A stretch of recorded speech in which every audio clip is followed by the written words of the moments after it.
Happiness, Michael was learning, had a specific rhythm. It wasn't the frantic heart rate of the first date anymore. It was steadier. It was the rhythm of Saturday mornings at the farmer's market. It was the rhythm of Annie stealing the last bite of his croissant. It was the rhythm of knowing exactly how she took her coffee oat milk, to sugars, no foam. They were a month into this thing, the thing that didn't have a label yet, but felt heavier and more real than anything either of them had experienced in a long time. They were building a bubble, a small world populated only by two. But the problem with bubbles is that they are fragile. And the problem with worlds is that they inevitably collide with other worlds that existed before you arrived. It happened in front of a crate of vintage vinyl records. Annie was laughing at a terrible album cover from the 80s when a voice cut through the noise of the crowd. "Annie, is that you?" The laughter died in her throat instantly. She froze. Michael felt her hand tense inside his. They turned around. Standing there was a man who looked like he had just walked out of a magazine. Tall, perfectly tailored coat. That effortless confidence that some men are born with. "Julian,"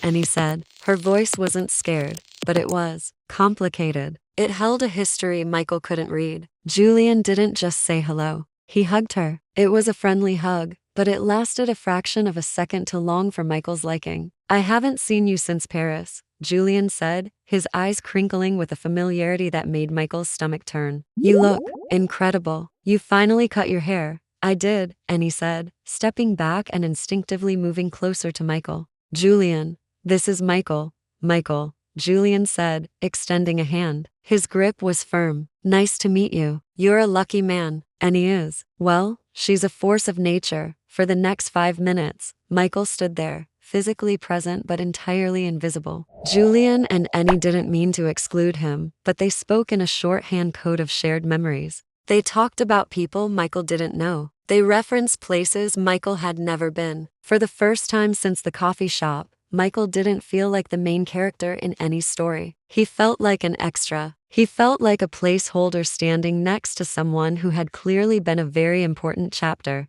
When Julian finally walked away, leaving a lingering scent of expensive cologne, the air between Michael and Annie had changed. The bubble had popped. They walked in silence for a long time. The market, which had been vibrant and colorful minutes ago, now seemed loud and crowded. Michael's mind was racing. Who was he? Why did she look at him like that? Paris? Comparison is the thief of joy, and right now, Michael was being robbed blind. He looked at his own reflection in a shop window, just a guy who liked books and spilled coffee. Not a guy who took people to Paris. "He's just an ex," Annie said finally, breaking the silence. She didn't look at him. She was looking straight ahead. "He seems impressive," Michael said, trying to keep his voice neutral, but failing. Annie stopped walking. She pulled him over to a bench away from the crowd. She could sense the shift in him, the way his shoulders had slumped, the way the light had gone out of his eyes. "Michael, look at me."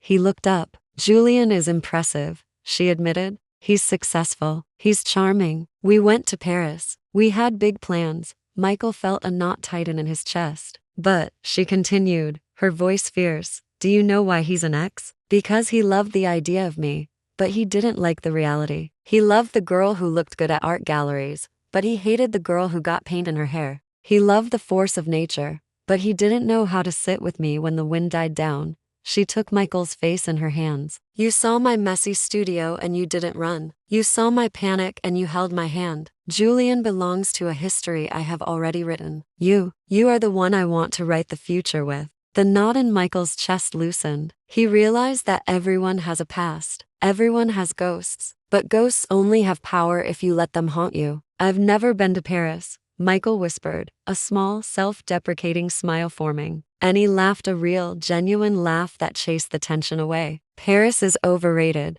she said. "I'd rather be here, on a park bench with you." They sat there for a while longer, watching the world go by. The ghost of Julian faded into the crowd, just another stranger. Michael learned that day that love isn't about being the first person in someone's heart. It's about being the one who makes them forget everyone else who came before. But as they walked home, hand in hand, a new notification popped up on Michael's phone. A job offer, in a different city. Life, it seems, wasn't done testing them just yet. To see how Michael handles the choice between his career and his heart, join us for episode 5.